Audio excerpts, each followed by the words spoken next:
Buenas tardes, bienvenidos y bienvenidas a la Cátedra Universitaria de Bioética para el Bachillerato que organiza el Programa Universitario de Bioética. El día de hoy tendremos el tema de dilemas éticos en torno a CRISPR-Cas9. Y la ponente que estará acompañándonos a lo largo de esta sesión es la maestra Marta Alicia Mora Barbosa, quien es licenciada en Psicología y tiene el grado de Maestría en Filosofía por la UNAM. Cuenta con la especialidad en Desarrollo Humano y Gestión Educativa por la Universidad La Salle. Tiene 2 diplomados en Bioética por el Instituto de Investigaciones Jurídicas y el Programa Universitario de Bioética, ambos de la UNAM. Es docente en licenciatura en la carrera de Psicología y en maestría del Colegio Internacional en Educación Superior. Actualmente realiza su doctorado en Humanidades en Salud, Bioética, en el programa de Ciencias Médicas, Odontológicas y de la Salud de la UNAM y está cursando el diplomado de Biojurídica y Derechos Humanos en el Instituto de Investigaciones Jurídicas de Puebla. Y es un honor contar con nosotros, con la maestra Mora. Bienvenidas y bienvenidos. Muchas gracias, doctor Ángel, por la presentación y, ante todo, muchas gracias por la invitación al Programa Universitario de Bioética para estar esta tarde con ustedes para hablar sobre los dilemas bioéticos que presenta la aplicación o posible aplicación de CRISPR-Cas9. Es un gusto estar aquí. Los saludo a todos y espero que encuentren en esta charla información útil para su formación y para su vida. Entonces, bueno, para comenzar, voy a compartir pantalla. Espero que ya se esté viendo la pantalla. Y quisiera empezar con una pregunta. Si ustedes les dijeran que si pudieran cambiar las características que tuvieran sus hijos, ¿pensarían que es posible o que no es posible?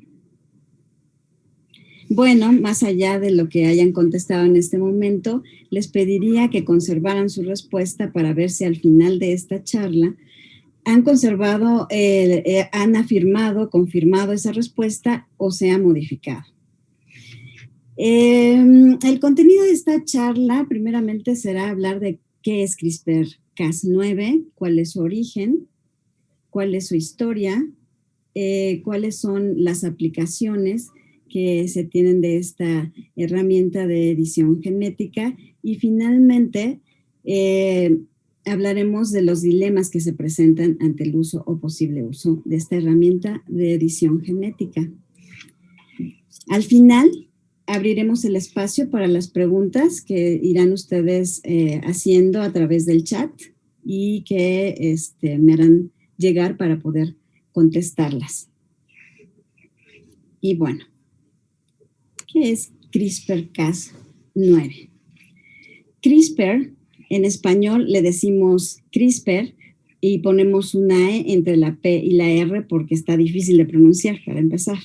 Y es el acrónimo de Cluster Regularly Interspaced Short Palindromic Repeats, que en español quiere decir repeticiones palindrómicas cortas, agrupadas y regularmente interespaciadas. Es un nombre complicado, largo y que ya veremos cuál es su origen.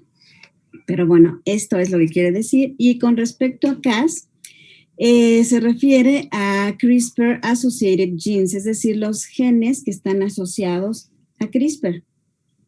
Esta herramienta de edición genética es el boom actualmente de la edición genética. En ese terreno es muy utilizada por la comunidad científica actualmente en el terreno de la edición genética.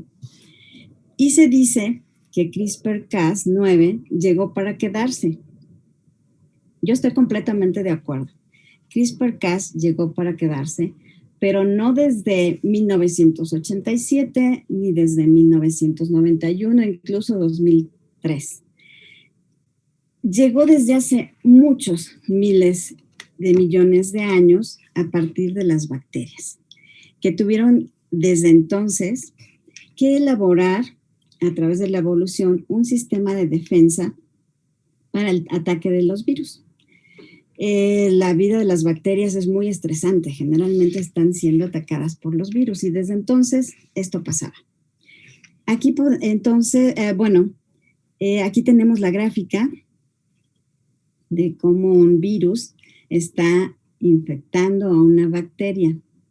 ¿Qué es lo que hace este virus al posicionarse sobre la superficie de la bacteria? Bueno, pues inyecta el material genético del virus y este material genético se replica en gran cantidad, quizás hasta 1000 réplicas de los virus, hasta que la bacteria se rompe, salen todos los virus a hacer de nuevo el mismo mecanismo con otras bacterias. Ok, esto es lo que hacen los virus. ¿Pero qué hacen las bacterias? Bueno, pues al recibir esa información genética del virus, inician como una conversación, un pequeño diálogo con el genoma que están recibiendo y le dicen, me parece que te conozco, ¿no? Me pareces conocido. Ya anteriormente mis ancestros me habían hablado de que podías venir y tengo un álbum familiar, por hacer una analogía, y va a ver el álbum familiar y se encuentra con el genoma de ese virus. Y dice, sí, eres tú, ya te había visto. Manda a CRISPR, perdón, a Cas, que es una nucleasa, justamente a identificar el lugar donde se encuentra esta información genética y la trocea. Es decir, CRISPR es un sistema inmune de las bacterias, como había dicho, heredable. Es decir, que de los ancestros es pasada esta información de los virus, esta información genética a las bacterias las registran en su genoma y posteriormente las heredan a sus hijas, a sus nietas, a toda su descendencia para que tengan esa información y puedan defenderse. Pero ¿cómo es que CRISPR hasta ahorita es la edición genética más usada? ¿Que antes no se hacía edición genética? Sí, claro que sí, teníamos otras herramientas de edición genética como los dedos de zinc o talents, pero estas herramientas han sido muy costosas, de hecho se siguen utilizando. Sin embargo, veamos que la herramienta de talent cuesta $4,000, alrededor de $4,000 para poder hacer una modificación genética. Es decir, que si queremos hacer 2 modificaciones, pues elevaría el doble de precio y también el tiempo en que se tiene la respuesta al editar con talents es alrededor de 12 o 18 meses. Entonces, eso es para un solo gen. Si fueran 2, se duplicaría el tiempo. A diferencia de CRISPR, que es más eficaz, que es más específico, que es fácil de usar, que es barato y también es rápido. ¿Por qué? A ver, permítanme, aquí pasa algo.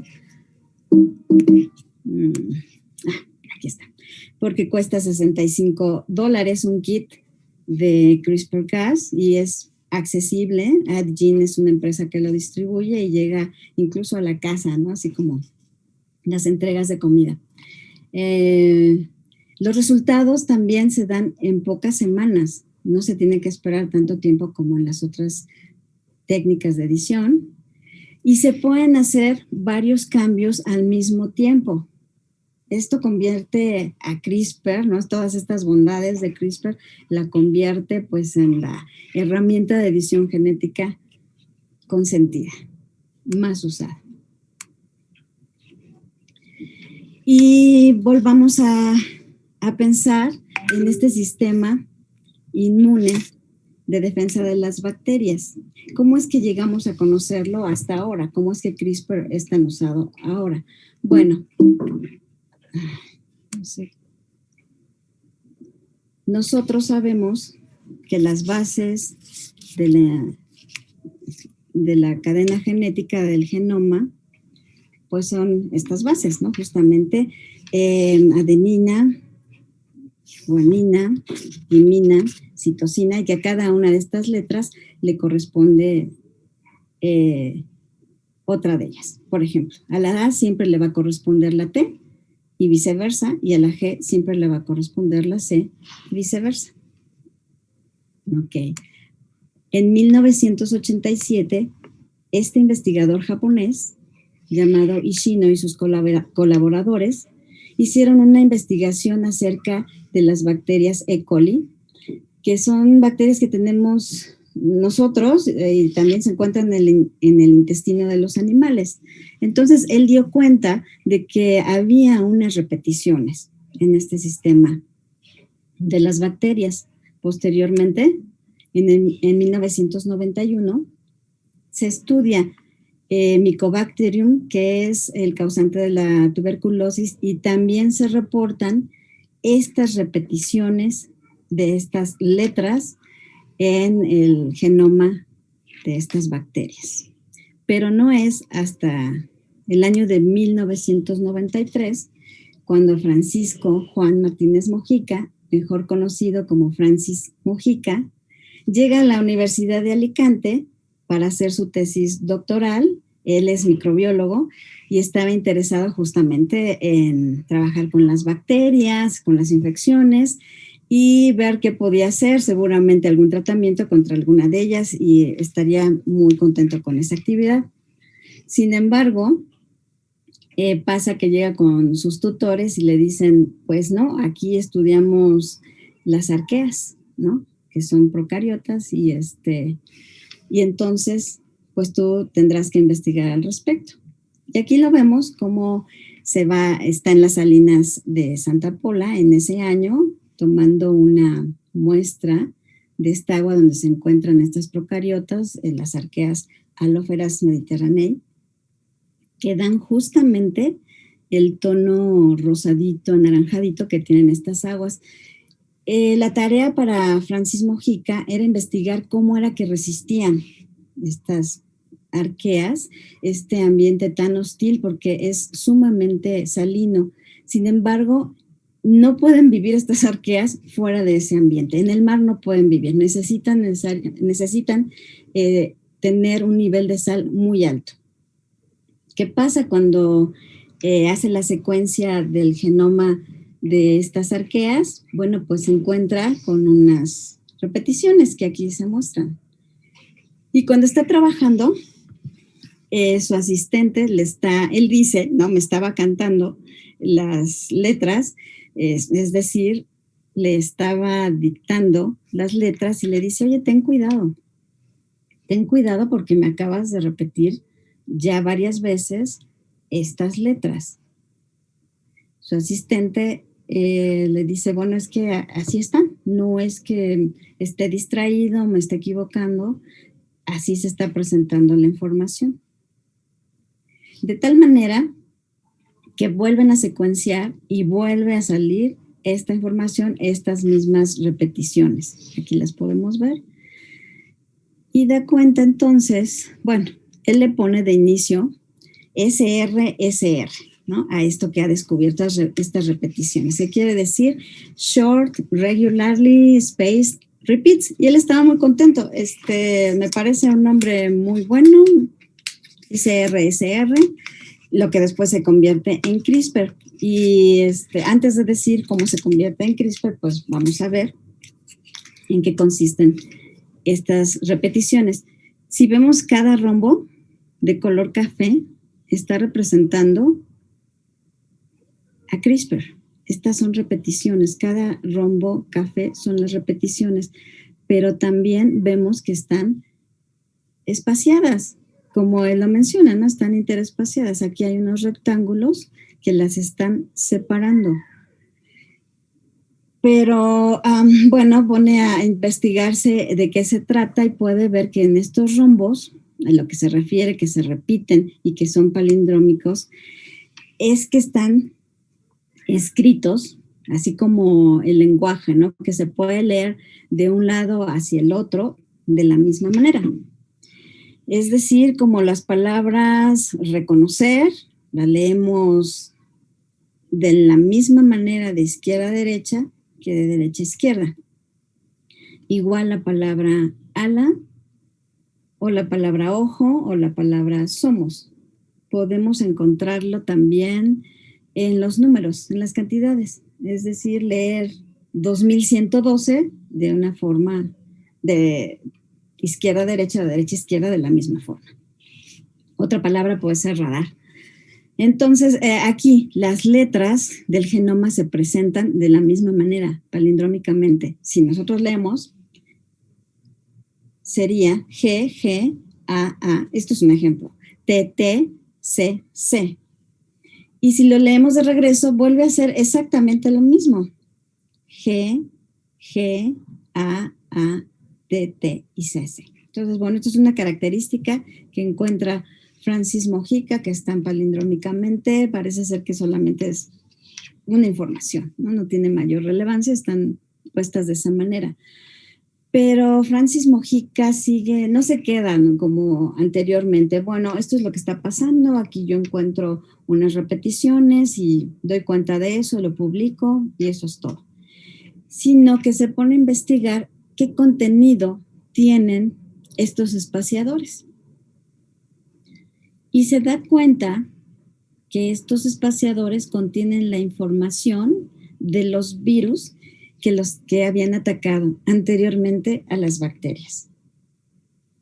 Es decir, estaba dando cuenta del sistema inmunitario de las bacterias, que ahora sí, cuando está conversando con Ruud Janssen, que es un investigador holandés y que tenían cierto trato para publicar y demás, pues le dice Janssen, a mí me parece que ese RSR en una búsqueda no va a decir nada, tenemos que buscar otro nombre que sea más accesible. Bueno, no sé si lo lograron, pero al menos la propuesta fue que se quedara como CRISPR. Y el cual el nombre pues parece, según palabras de Francis Mojica, que sonaba muy crispy, ¿no? Y entonces, bueno, pues así es como llega a tener Francis Mojica este momento eureka, ¿no? Dentro del argot científico se maneja esa palabra. Bueno, es un momento eureka. La podríamos decir como se le prendió el foco y descubrió que estas repeticiones tenían que ver con el sistema de defensa de las bacterias y de las arqueas, de las procariotas. Aquí está, aquí podemos ver cómo actúa este sistema, también llamado tijeras genéticas, porque la gran cualidad de esta herramienta de edición genética es que corta exactamente donde se quiere cortar. Por de ahí su eficacia y su eficiencia. No hay errores, bueno, sí hay errores, lo veremos más adelante, pero bueno, es mucho más específica que las herramientas de edición genética que se han venido usando. Entonces aquí vemos cómo está la cadena, ¿no? La cadena de ADN y cómo esta podría ser lo que está marcado entre las tijeras, podría ser la información de los virus. Aquí está el AR mensajero, es aquí, a ver, esta es la información del virus, la encuentra en la cadena, va Cas acompañándoles y dice, corta aquí, por favor. Y entonces se convierte en el sistema de tijeras genéticas. Posteriormente, en el 2012, estas científicas, Jennifer Doudna y Emmanuel Charpentier, proponen a CRISPR-Cas como un sistema de edición genética, pero que no solamente sirve para las procariotas, sino sirve para editar el genoma de cualquier ser vivo. Esto quiere decir el genoma de las plantas, de los animales y, por supuesto, de los seres humanos.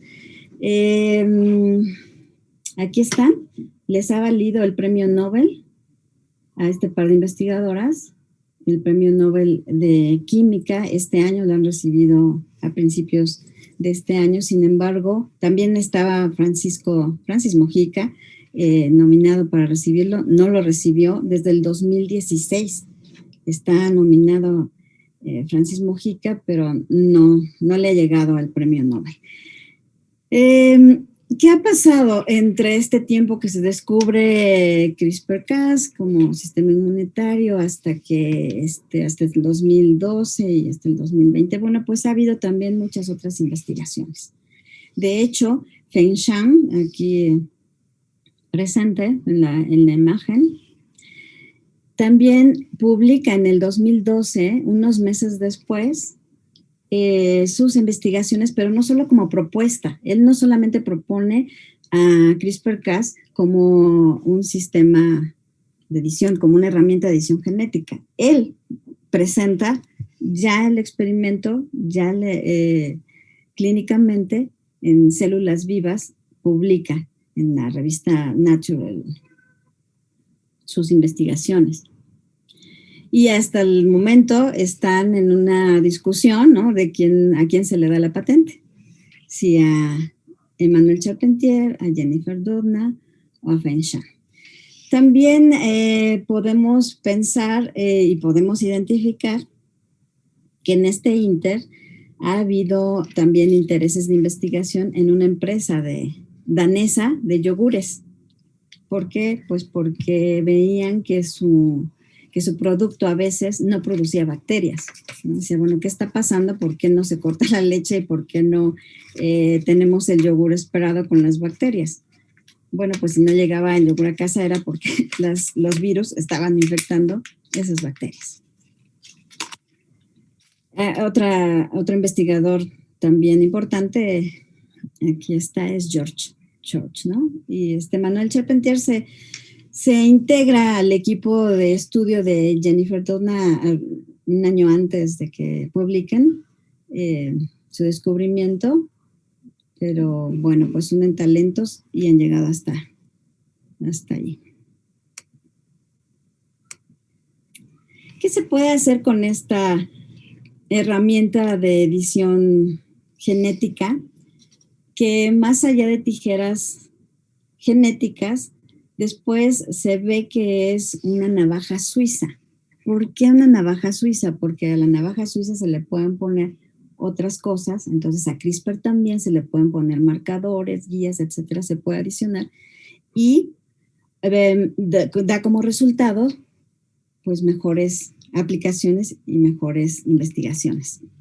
De tal manera que se puede hacer mutar un gen, se puede corregir una mutación de un gen, editar un gen y cambiar una o varias letras. También se puede eliminar un trozo de un gen, añadir un fragmento nuevo a un gen o marcar un gen. O sea, lo podemos ir siguiendo, ¿no? Si se marca. Aquí está cómo se puede inactivar, cómo funciona. Se corta, se inactiva porque aquí se repara, pero no con la misma información. Y aquí sí se repara, pero con la información que se requiere introducir en el gen. Aquí están las tijeras. ¿Dónde se ha aplicado CRISPR-Cas9? Bueno, pues se puede aplicar en las levaduras, en protozoos como leishmaniosis, toxoplasmosis o la malaria, en plantas como el arroz, el naranjo. Esto es lo que pasa también con CRISPR, ¿no? Que aquí, por ejemplo, dice naranjo. Entonces, lo que podemos hacer es mandar las tijeras, como en esta computadora, ¿no? Escribimos y nos va un dedazo. ¿Y qué hacemos? Bueno, seleccionamos y corregimos. Eso es lo que hace CRISPR. Trigo, soya, maíz, melón, también las papas, los tomates, el tabaco. Y en cuestión de insectos, también se ha aplicado en gusanos, en moluscos, en los reptiles, anfibios, peces, aves y en los mamíferos. ¿Como cuáles? Como el ser humano. Y algunos que se le parecen mucho, como el ratón, el cerdo, los primates. Y además en los conejos, en el perro, en la cabra. ¿Qué es lo más relevante que se ha hecho con CRISPR? Retardar la maduración de las frutas, es decir, los tomates que no se echen a perder tan rápido, porque están muy ricos, ¿no? Pero, y además han perdido un poco su sabor. Pero ¿qué hace CRISPR? Ya lo vemos más adelante. Bueno, pues retarda que el tomate se eche a perder rápidamente. También se aplica para que los cultivos toleren el estrés, toleren la invasión de los virus. Bueno, pues es una herramienta contra los virus, se está aplicando en los cultivos también. En los perros, ¿no? Y en el ganado también se ha aplicado para aumentar la masa muscular, que estén más musculosos, más fuertes. Y se ha aplicado en los órganos de animales para que haya trasplantes, lo que se llama xenotrasplantes a humanos, tanto en cerdos como en macacos.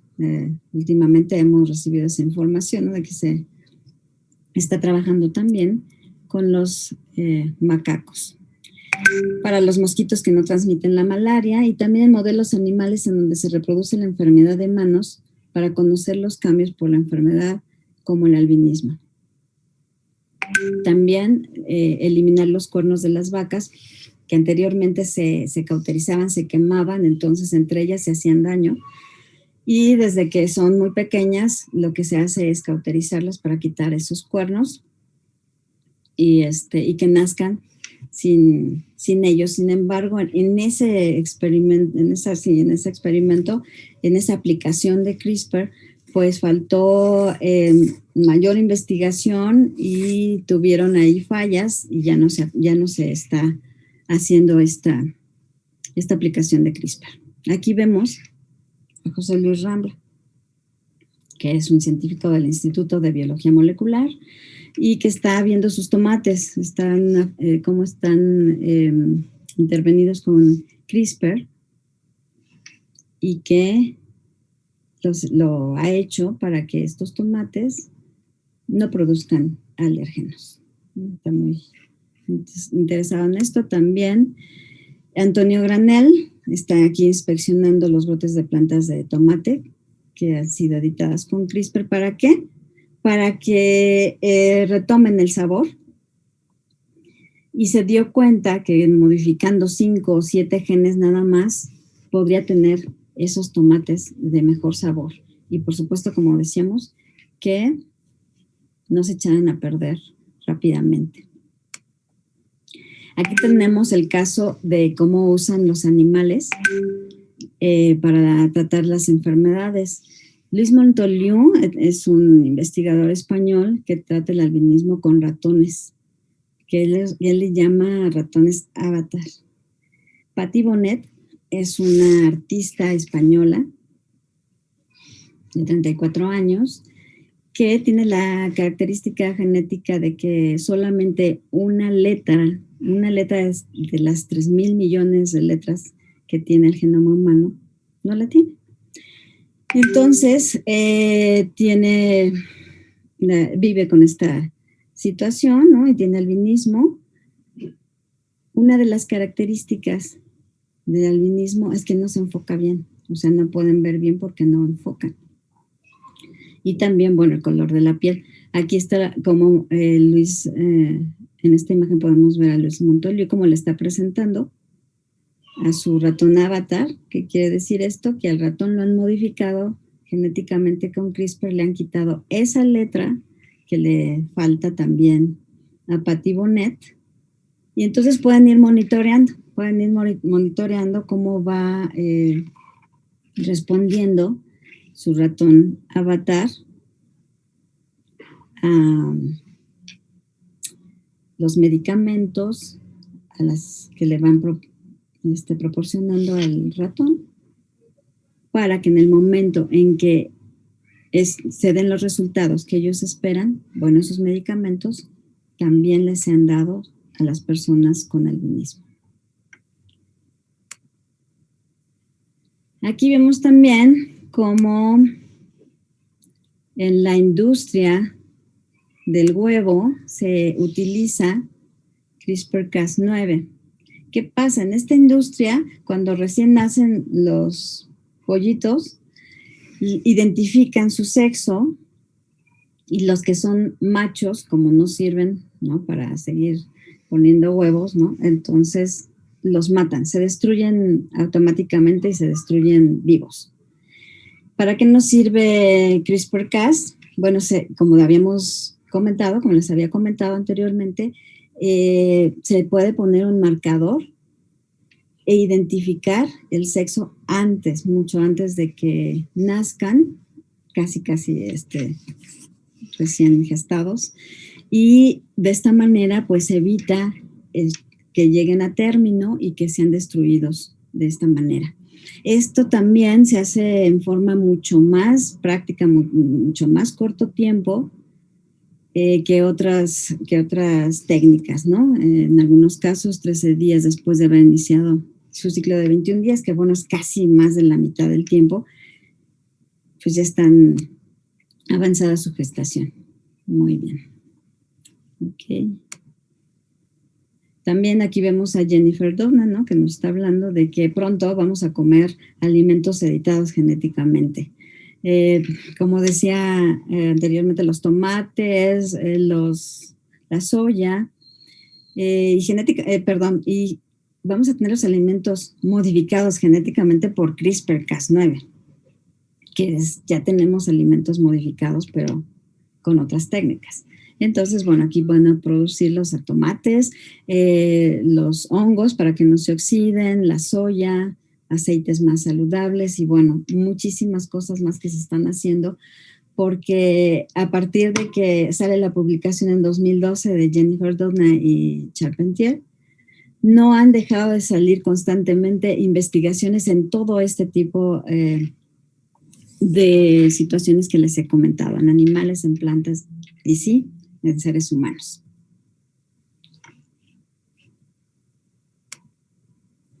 Ok, entonces, hablando de seres humanos, aquí vemos las células humanas, que tienen su núcleo, a diferencia de las procariotas, 23 pares de cromosomas, y en esos cromosomas está la información genética, nuestra historia de vida, ¿no? Ahí está. Y se presenta en las 3,000 millones de letras que habíamos comentado, ¿no? Imaginen, en 3,000 millones de letras, Patty Burnett, solamente una letra es la que está mutada, ¿no? Y le hace vivir con estas características de la piel y no enfocar bien su vista. 23 pares de cromosomas y 20 a 25,000 genes. Ya habíamos dicho, ¿no? Que a cada base, que a cada A le corresponde una T, y viceversa, a cada G una C. Bueno, es así como está constituido nuestro genoma. El ejemplo, este siguiente ejemplo, es cómo se trabaja con CRISPR. Aquí están las letras, por ejemplo, de una proteína que está generando energía a partir de glucosa.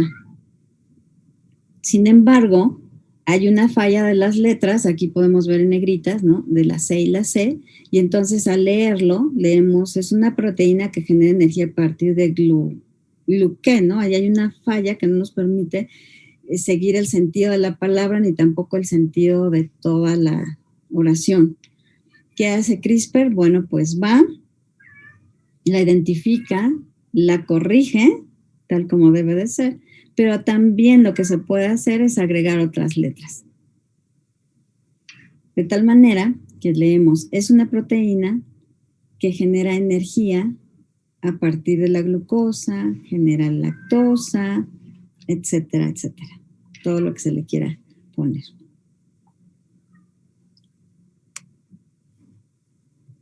Vamos a continuar. ¿Qué se puede hacer? ¿Qué puede hacer CRISPR? Esta pregunta ya la habíamos hecho, pero bueno, veámosla enfocada en los seres humanos. Eliminar un tramo de ADN que causa una enfermedad. Es que aquí tengo una falla en una enfermedad. Listo. Desactivar un gen para evitar que produzca una proteína dañina, o activar un gen o hacer que una célula produzca mayor cantidad de una proteína necesaria, o corregir un gen mutado, como veíamos en el ejemplo que citaba en la lámina anterior. Eliminar, desactivar, activar o corregir.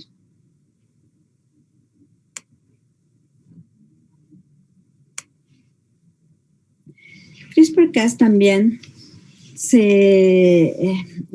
CRISPR-Cas en el ser humano tiene dos posibles vías de aplicación. Una en la línea somática y otra en la línea germinal. ¿Qué quiere decir esto? Bueno, que en la línea somática solamente se alteran las células de una parte del cuerpo. Y esto solamente tiene efectos en la persona en la que se han modificado esas células. De tal manera que se tratan o se curan las enfermedades corrigiendo el ADN. Y las mutaciones o cambios en el ADN pueden hacer más proteínas que además funcionen correctamente. ¿Cuáles son estos cambios genéticos o qué enfermedades producen los cambios genéticos y que conocemos actualmente? Pues bueno, la fibrosis quística, la talasemia, la anemia de células falciformes. Ahí se ha investigado y se ha tratado con CRISPR-Cas9 actualmente. Insisto, aquí lo importante es que esta forma de incidir en el ser humano solamente va a cambiar las características de ese ser humano. Y estos tratamientos que se hacen con CRISPR-Cas pueden ser in vivo o ex vivo. ¿Qué quiere decir? Que in vivo estos tratamientos se inyectan directamente en los órganos del cuerpo. Por ejemplo, ¿no? Se quiere modificar alguna cuestión del hígado o del riñón, bueno, pues se va directamente a aplicar en ese órgano la CRISPR-Cas9 con los elementos que se quieren modificar. Las terapias ex vivo se refieren a que sacan las células del cuerpo de los seres humanos, se modifican fuera y se vuelven, toda vez que están modificadas, se vuelven a interiorizar, se le vuelven a meter, ¿no?, al organismo que se está tratando. Bueno, esto es en cuanto en vivo o ex vivo, las enfermedades que se tratan con CRISPR-Cas. Aquí vemos también un listado de las enfermedades que se pueden tratar, la hipercolesterolemia, también la diabetes, las enfermedades hepáticas, los trastornos como el Alzheimer o Parkinson, el albinismo, como ya vimos, ¿no?, que Luis Montoliu lo está haciendo, lo está trabajando, la distrofia muscular, la fibrosis quística, las enfermedades de la sangre, como la anemia falciforme, los procesos cancerígenos y algunas infecciones víricas, como el papiloma, el herpes, el SIDA, la hepatitis B o la mononucleosis. Bueno, estas son algunas de las enfermedades. Hay enfermedades raras que se tratan con CRISPR, sí, ¿no? La distrofia muscular de Duchenne, la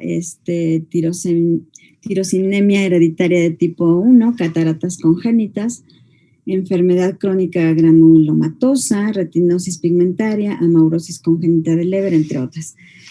Son tratamientos muy caros, son excesivamente caros, $1 millón aproximadamente al año por estos tratamientos, o algunos de ellos, no todos, y como vemos, pues bueno, hay una posibilidad muy amplia de seguir investigando y tratando las enfermedades, tanto raras como no raras. Y llegamos entonces a la otra línea de trabajo o de incidencia que puede tener CRISPR-Cas en los seres humanos, que es editar los embriones humanos. Aquí lo que se hace es intervenir, es manipular genéticamente los óvulos o los espermatozoides o los embriones para modificar,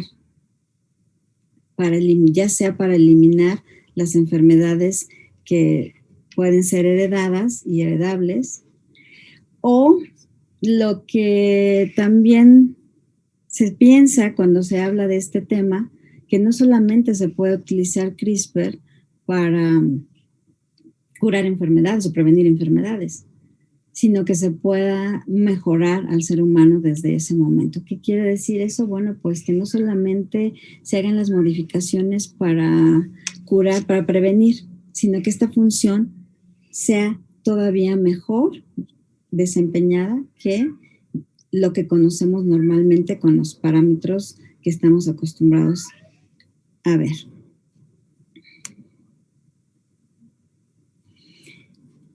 ¿Y qué pasa? Bueno, pues en el 2015 se publica que ya los investigadores chinos han editado genes en el primer embrión humano. En este tiempo se da esta información, son embriones no viables, pero se había despertado desde el 2012 una gran polémica sobre el uso de esta técnica en la línea germinal, en donde justamente Jennifer Doudna y algunos científicos se reúnen para discutir al respecto y quedan de acuerdo, no lo llaman así, no quieren usar el nombre, pero sí es una moratoria, es decir, se pide que no se esté trabajando con la línea germinal, es decir, con los embriones humanos. Pero parece que aquí esta investigación se hizo, pues, haciendo caso omiso a esta petición de estos científicos. Aquí está, ¿no? Como en la revista Science se publica la moratoria que se ha pedido. ¿Por qué? Porque se puede afectar a las futuras generaciones. Esa es la gran diferencia que existe entre la línea somática y la línea germinal, que las modificaciones que se realicen a este nivel van a ser heredadas en las siguientes generaciones. Y no solo eso, sino que las consecuencias no se conocen bien a bien qué es lo que va a pasar con estas modificaciones, y esas consecuencias que no se conocen también serán transmitidas a la descendencia. ¿Qué dicen ellos? Pues que faltan aplicaciones médicas suficientemente convincentes para que se haga en esta línea las investigaciones y las aplicaciones. Existen todavía problemas de seguridad graves e incuantificables porque, bueno, una modificación que produzca algo que no se conoce, pues no se sabe qué es lo que pueda pasar. Y también sugieren prohibiciones legislativas y reglamentarias. Algunos países tienen reglamentación más laxa, ¿no? Pero en otros no. Y en otros ni siquiera se trata el tema, ¿no? En el caso de México, bueno, pues no existe regulación al respecto específicamente, entonces se adhieren algunos estudiosos justamente a este Instituto Nacional de Salud, el NIH, para trabajar al respecto.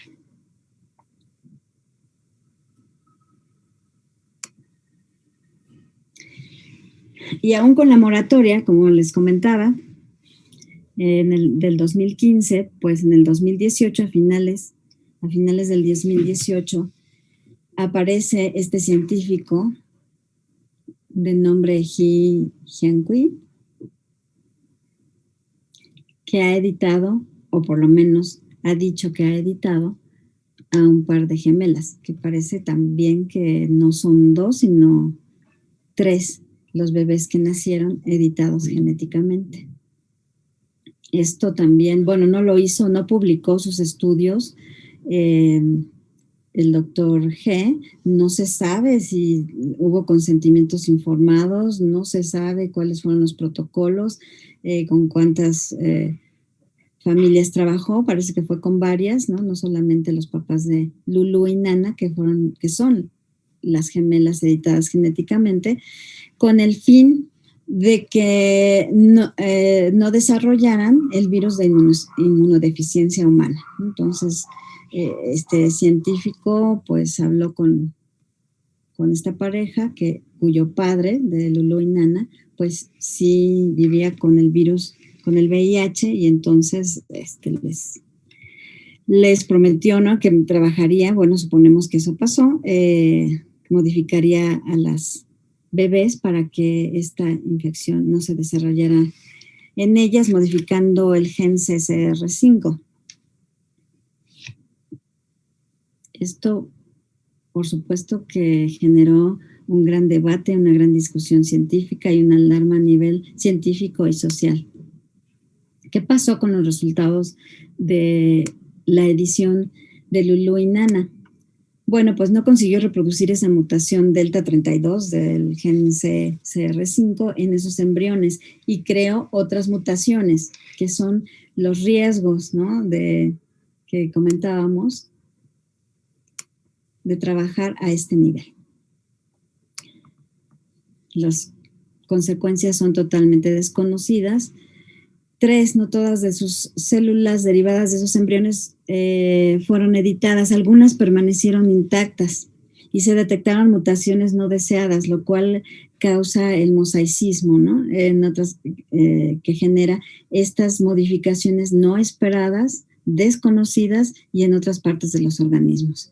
Esto quiere decir que los embriones obtenidos tras experimentar en la línea genética, ¿no?, que dieron como resultados los mosaicos, el mosaicismo, como les decía, y contenían células genéticamente distintas, unas con mutaciones en el gen y otras sin ellas.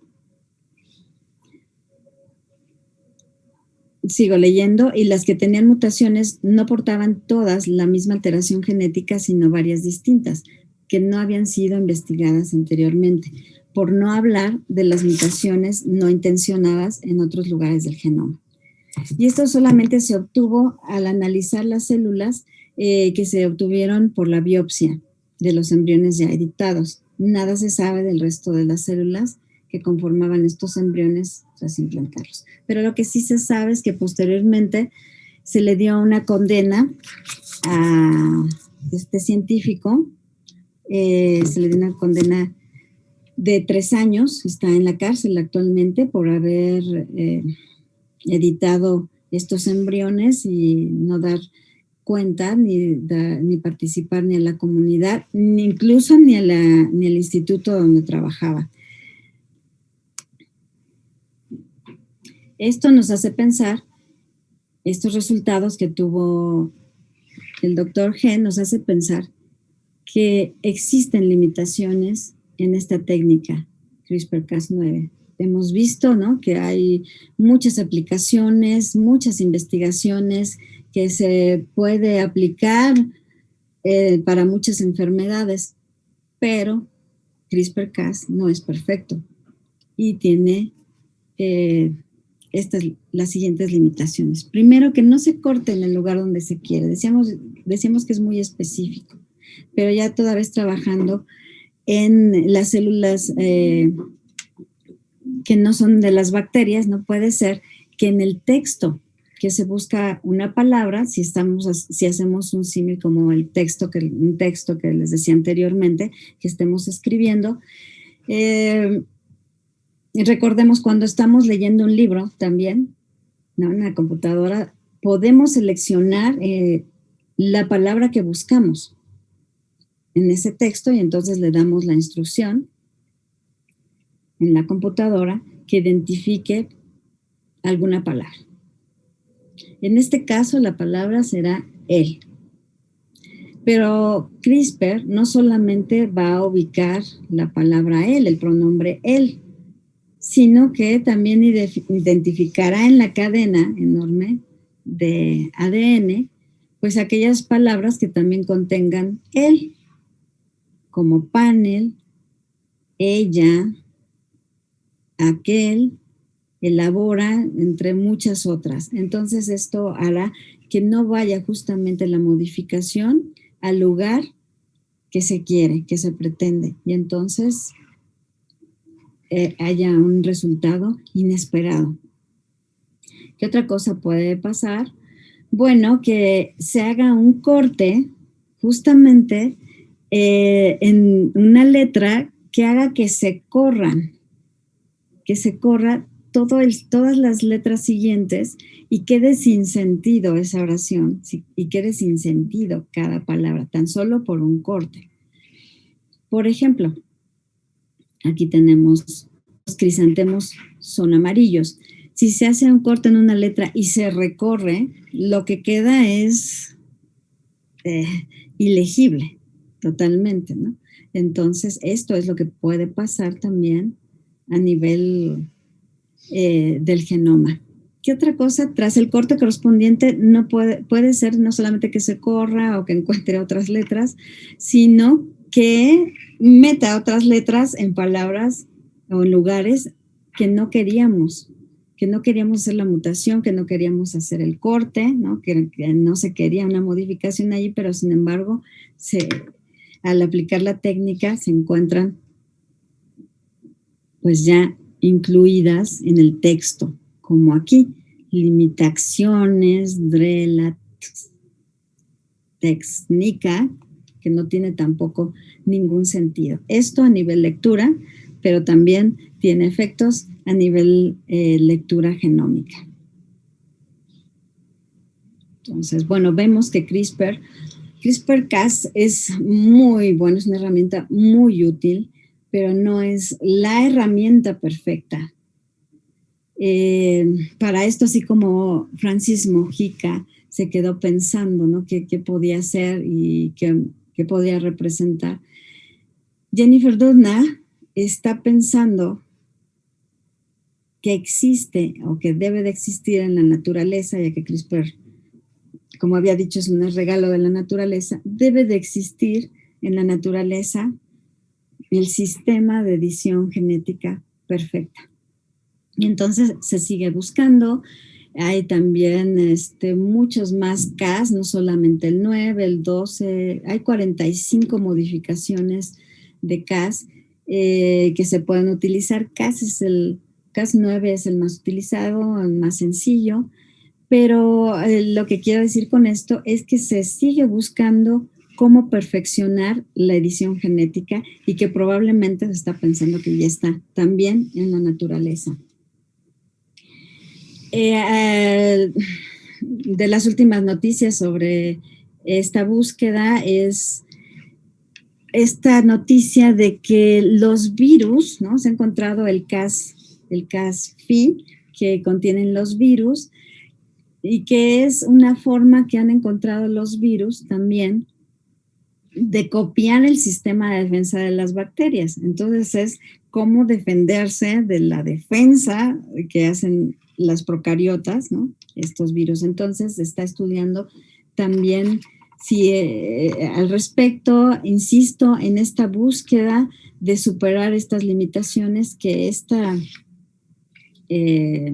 sistema, que esta herramienta tan importante de edición genética nos proporciona. Hasta aquí, bueno, pues hemos revisado cómo ha pasado este sistema inmunitario de las bacterias a ser una técnica, una herramienta de edición genética, ¿no? Y pensaba, por allí encontré esta frase que me pareció muy adecuada, ¿no? Si piensas que tienes una gran idea, pues probablemente la naturaleza ha estado antes que tú allí. Pero bueno, esto no limita la investigación, sino que promueve justamente esta inquietud, esta curiosidad científica para encontrar estas herramientas u otras que sirvan para el desarrollo y el beneficio de los seres humanos. Por supuesto que CRISPR-Cas9 ha desatado pues polémicas, ¿no? Y hay quienes están a favor de la aplicación de esta técnica y hay quienes no están a favor de esta técnica, pero se presentan caminos diferentes que conforman los dilemas bioéticos que se presentan en este uso. ¿Como cuál? Pues en el uso si nos referimos a la agricultura y a la ganadería, pues CRISPR nos representa un problema. ¿Por qué? Porque no se puede identificar, ¿no? Cuáles son los organismos modificados y cuáles son los organismos que no están modificados. Además de que, por ejemplo, se puedan modificar los ecosistemas. Si habíamos visto que CRISPR-Cas tiene la intención, ¿no?, de modificar el mosquito que produce la malaria para que toda la población de los insectos no la produzcan, pues esto puede provocar justamente que emerja otra plaga, ¿no?, o que emerja otra mutación en esa población. Entonces, bueno, ¿será aplicable o no aplicable la técnica de CRISPR-Cas en la agricultura y en la ganadería? Bueno, por lo menos aquí en este ejemplo nos pone a pensar en estos posibles resultados. En tanto pensar si sería ético usar CRISPR para curar enfermedades, pues también se presentan el cuestionamiento, ¿no? Sí, hay enfermedades como el VIH, podrían erradicarse como era la intención del investigador G, pero también se pueden presentar resultados que no queremos. Y para esto existen también o pueden existir medicamentos que se prefieran ante el uso de la modificación genética, ¿no?, para evitar las enfermedades. Por poner un ejemplo del VIH. Pero donde más despierta controversia la aplicación de CRISPR-Cas es en la manipulación genética de los embriones humanos. Implica, como ya habíamos dicho, modificaciones que toda vez que se realicen a nivel embrionario, no hay reverso y no solamente afecta a esa persona como en la línea somática, sino que va a afectar a las siguientes generaciones y de una manera que no se conoce. Entonces, si tenemos efectos inesperados al aplicar esta técnica y en varias generaciones, pues sí, es una controversia que actualmente se tiene presente. Vamos a ver algunos de los cuestionamientos y las posturas que se dan ante esta situación. Una pregunta sería, ¿los beneficios potenciales de la terapia génica de la línea germinal superan los riesgos potenciales? Esto es, habrá que ver cuáles son los riesgos y cuáles son los beneficios de la aplicación de CRISPR-Cas. Y vemos que por un lado, aquí en verde, digamos, son los que están la respuesta a favor, ¿no? En naranjita la que está en contra de esta postura. Y vemos que para responder a esta primera pregunta, la terapia génica de la línea germinal, ¿no?, permite corregir las mutaciones que causan enfermedades que seguramente se transmitirán de generación en generación, evitando que las generaciones futuras padezcan la enfermedad. Es decir, se ve positivo esta intervención porque, bueno, se va a erradicar enfermedades que han padecido los seres humanos por mucho tiempo y se pueda vivir en adelante de una manera saludable. Entonces, ¿hay beneficios de la técnica? Sí, uno de ellos podría ser este. Pero otra postura es que los efectos de la terapia génica son demasiado impredecibles, como ya lo habíamos comentado. Incluso si la terapia cura con éxito la enfermedad de que se trate, se pueden introducir potencialmente otras mutaciones, debido a que la terapia génica de la línea germinal se dirige a las células reproductoras, no son los órganos, como he insistido, sino que son los embriones humanos, son los óvulos, son los gametos sexuales.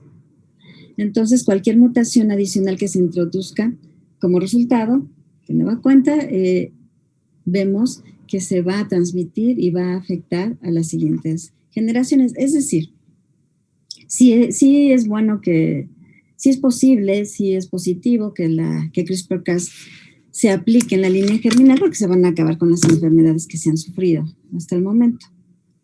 Pero también puede ser que se den mutaciones, ¿no? Y enfermedades desconocidas. Aquí, en este punto de la fecundación in vitro, ¿no? Es importante subrayar que para la aplicación de CRISPR-Cas en la línea germinal se tendría que hacer in vitro, debido a que pues es de esta manera que se hace la edición.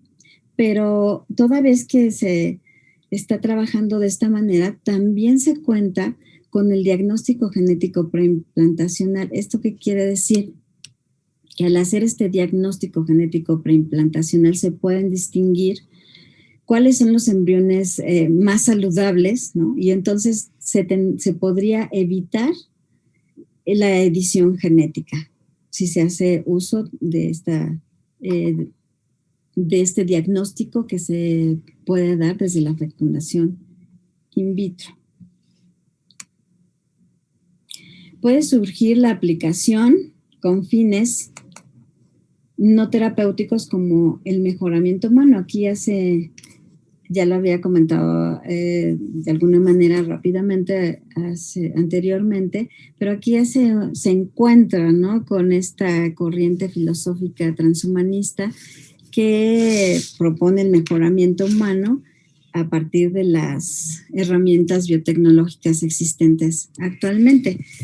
Entonces, lo que quiere decir es que al aplicar esta herramienta de edición genética, no solamente se hagan modificaciones terapéuticas, sino que se hagan mejoras. Por ejemplo, en la visión, que se pudiera mejorar de 20/20, ¿no? Las dioptrías, que es una visión normal, bastante saludable, pero que se pudiera mejorar. Y esto provoca una gran inquietud, a la vez que va de la mano con las corrientes transhumanistas que sí lo apoyan.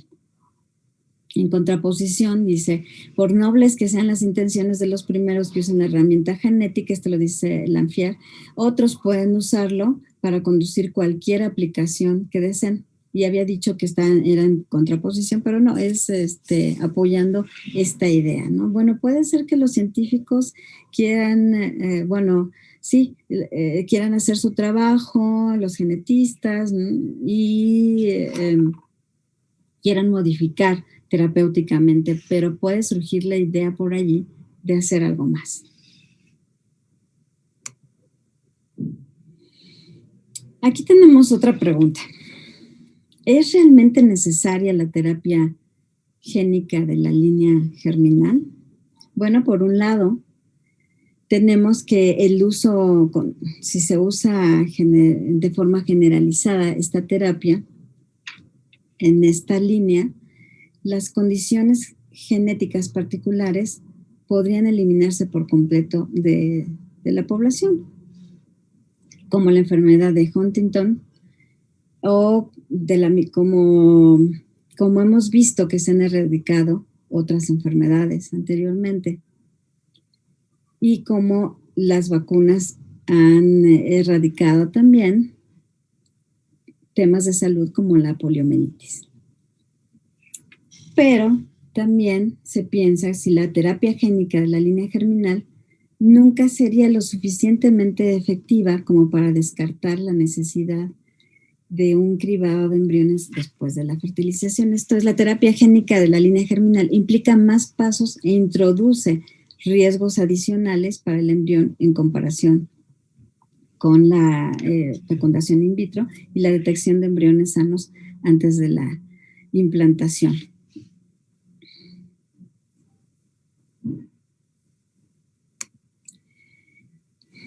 Siguiendo con estas preguntas que surgen de la aplicación o posible aplicación de esta técnica, tenemos la siguiente. ¿Considera la terapia génica de línea germinal los derechos humanos de una persona? Bueno, pues hay quienes proponen que ningún no nacido, ya sea concebido de forma natural o artificial a través de la fecundación in vitro y la terapia génica de la línea germinal, puede elegir su genética y si nace con con o sin una enfermedad en particular. ¿Esto qué quiere decir? Bueno, pues que ningún no nacido, ¿no?, elige nacer con las características biológicas con las que nace, ni ambientales, ¿no? Y en contraposición, se dice que los individuos producidos mediante terapia génica de línea germinal no pueden dar su consentimiento para que se modifique su material genético, es decir, se está incidiendo en su libertad, si quieren ser modificados o no quieren ser modificados. ¿Por qué? Porque ya han sido modificados desde antes de su nacimiento. Ahora bien, ¿es la terapia génica de línea germinal éticamente aceptable? Aquí hay algunas posturas, aquí traje algunas posturas, las del Reino Unido. Dice que ha sido creada en 1993, ¿no? Dice que fue creada para regular el uso de la terapia génica. Todas las solicitudes para llevar a cabo cualquier tipo de terapia génica en humanos debe ser aprobada por el Comité de Ética en Investigación. Esta regulación evita que se utilice la terapia génica para seleccionar características con fines no médicos para diseñar bebés. Esto es lo que veníamos comentando. Y otra postura es que, en teoría, la terapia génica de línea germinal podría usarse para seleccionar características físicas particulares independientemente de si son importantes para la salud o no del individuo. Es, de nueva cuenta, volver a este tema, ¿no?, del mejoramiento, no solamente el uso terapéutico, sino el uso del mejoramiento. El Instituto Nacional de Investigación del Genoma Humano de Estados Unidos también tiene como objetivo identificar todas las cuestiones éticas y legales asociadas con la investigación genética emergente. Cree que la consideración de los argumentos éticos debería acompañar a las nuevas prácticas de modificación genética, en lugar de reaccionar solamente ante esto, ya que ayudaría a garantizar que se eviten por completo las consecuencias potencialmente dañinas que son las que están causando esta inquietud, ¿no? Del otro lado, se dice, a gran escala, la terapia génica de la línea germinal podría resultar en la selección de características para mejorar la genética de una población. El uso generalizado de la terapia génica de línea germinal puede hacer que la sociedad acepte menos a las personas que son diferentes o que tienen una discapacidad o condición genética en particular. Vamos a regresar más adelante sobre este punto para dejarlo más claro.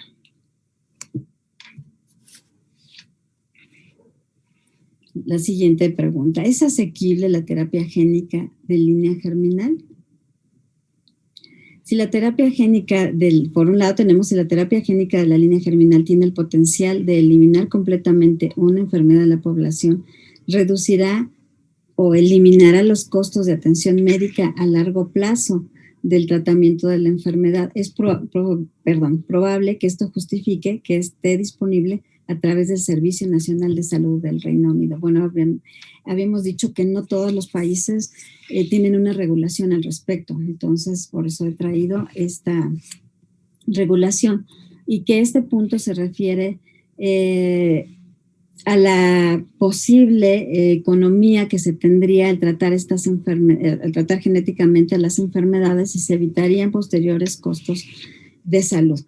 Y esto me hace pensar, bueno, estas enfermedades como la diabetes, ¿no?, que es un problema de salud mundial y que requiere de muchos gastos de los diferentes países para su tratamiento, si se pudiera controlar, erradicar desde la aplicación en el área germinal de CRISPR-Cas, bueno, sería positivo. Desde el otro lado, en áreas del mundo sin un servicio de salud gratuito, solo los padres, o sea, esto podría pasar, pero ¿qué pasa si no se encuentra este servicio de salud para todos, ¿no?, y accesible para todos los padres que no puedan pagar un seguro médico ni puedan acceder a esta terapia génica? Esto hará que los padres más pobres no tengan acceso a esta forma de terapia. no tengan forma de cómo aplicar esta técnica a los hijos para que sean más saludables. Y bueno, pues aquí se abre un problema bastante complejo al respecto. No solamente afecta estas cuestiones orgánicas, sino de salud, sino que alcanza el nivel político y económico de los diferentes países. De nueva cuenta, hablábamos anteriormente sobre el respeto a la autonomía, ¿no? Tiene que ver con la percepción que tiene el individuo mejorado sobre su propia libertad.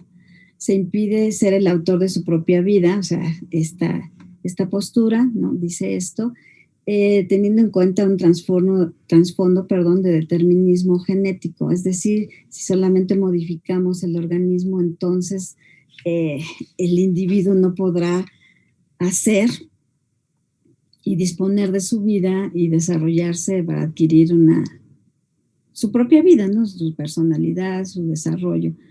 Entonces, esto lo plantea Habermas, es un filósofo también que ha opinado, no tiene esta postura frente a la aplicación de la tecnología en este nivel genético.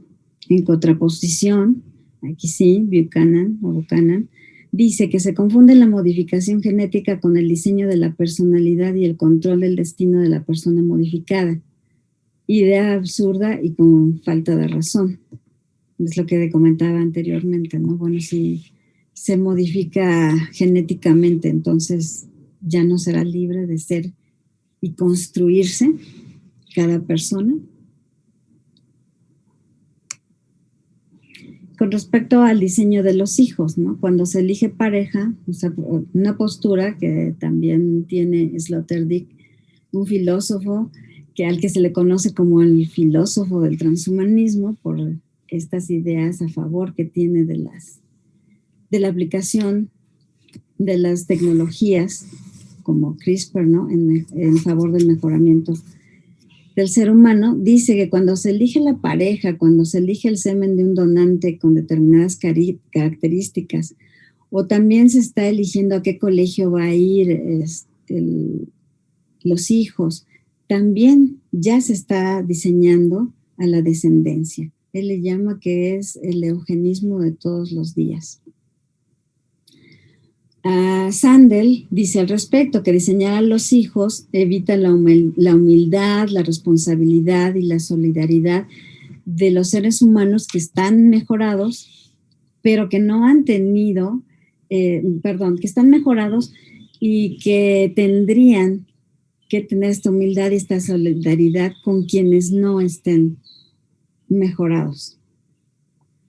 Y al respecto, una tercera opinión es que es la de Buchanan nuevamente, en donde dice que no se persigue la perfección, sino solo la mejora. O sea, no se está pensando en crear seres perfectos cuando se aplica la técnica CRISPR-Cas y pensando, sí, en mejorar alguna función orgánica. No se busca la perfección, sino solo mejorar la función. Hay que aceptar lo que nos es dado. No es un pensamiento que no es compatible con la mejora. Se podría caer en el otro extremo, en resignar que, bueno, lo que me tocó es esto y no hacer más. Si aceptamos la terapia, si se acepta, él piensa que si aceptamos una terapia, ¿por qué no se habría que aceptar la mejora? ¿No? Si aceptamos usar anteojos, ¿no? Si se acepta que también se modifique genéticamente en la línea somática para mejorar la función de algún órgano, ¿por qué no aceptar que este sea mejor?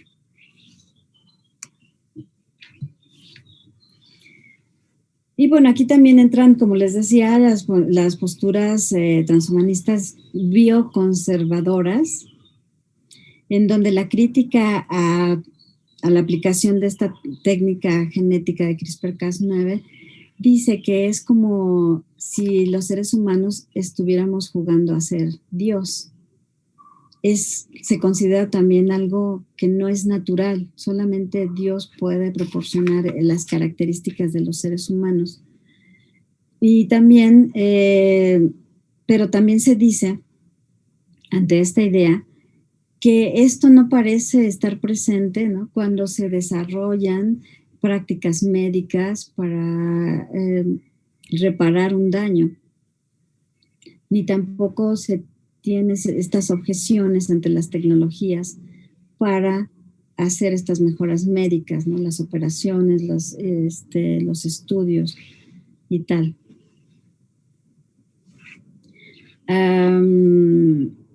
Jonas, que es un filósofo que habla sobre el principio precautorio y de responsabilidad, afirma que hay que actuar de tal forma que los efectos de tu acto sean compatibles con la permanencia de una vida humana genuina. Y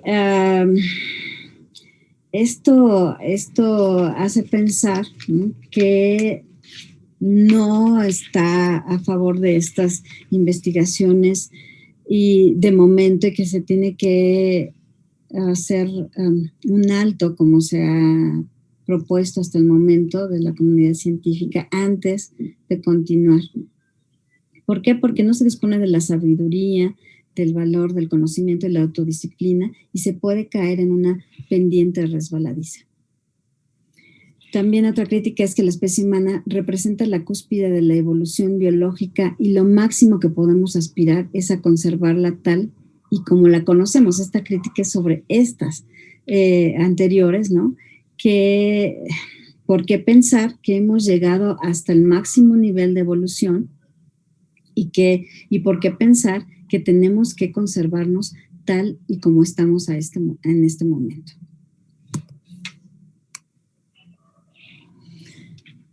Bueno, también una de las posturas es que se dice que se atenta contra la dignidad y contra su naturaleza humana.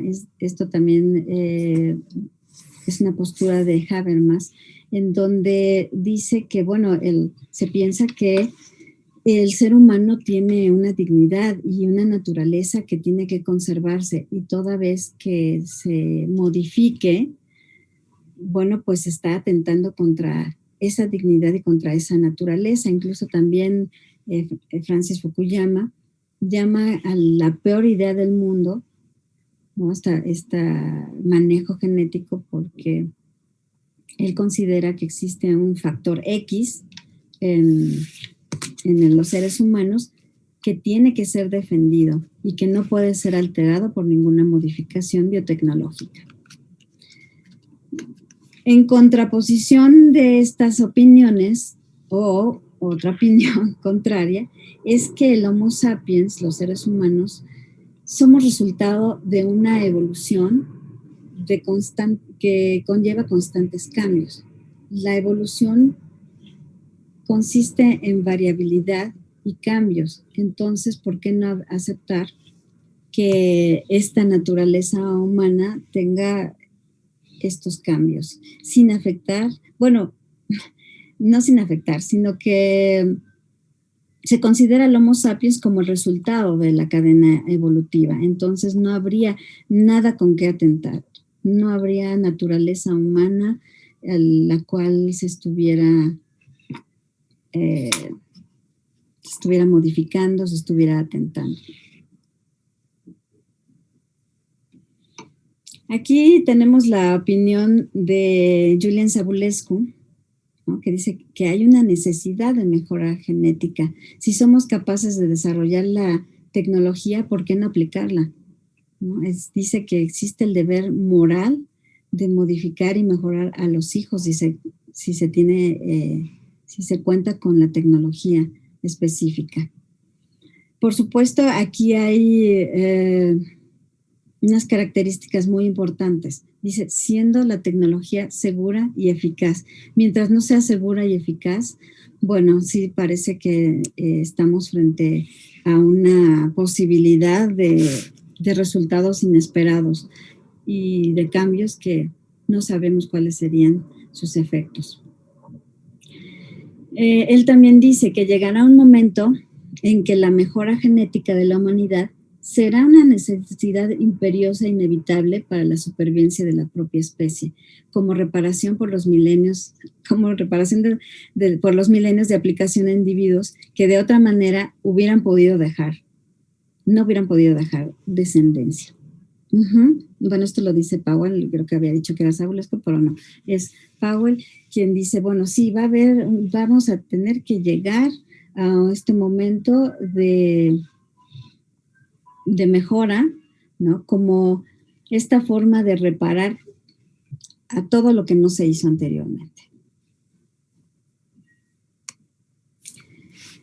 Otro aspecto también sobre el cual se fijan posturas es que causaría inequidad. Al aplicar la mejora, generaría nuevas formas de discriminar a los seres humanos, ya sea que los mejorados discriminaran a los no mejorados o viceversa, que los no mejorados discriminaran a los mejorados. Pero aquí lo que se piensa es que la discriminación de los seres humanos por razones genéticas se ha llevado a cabo por mucho tiempo.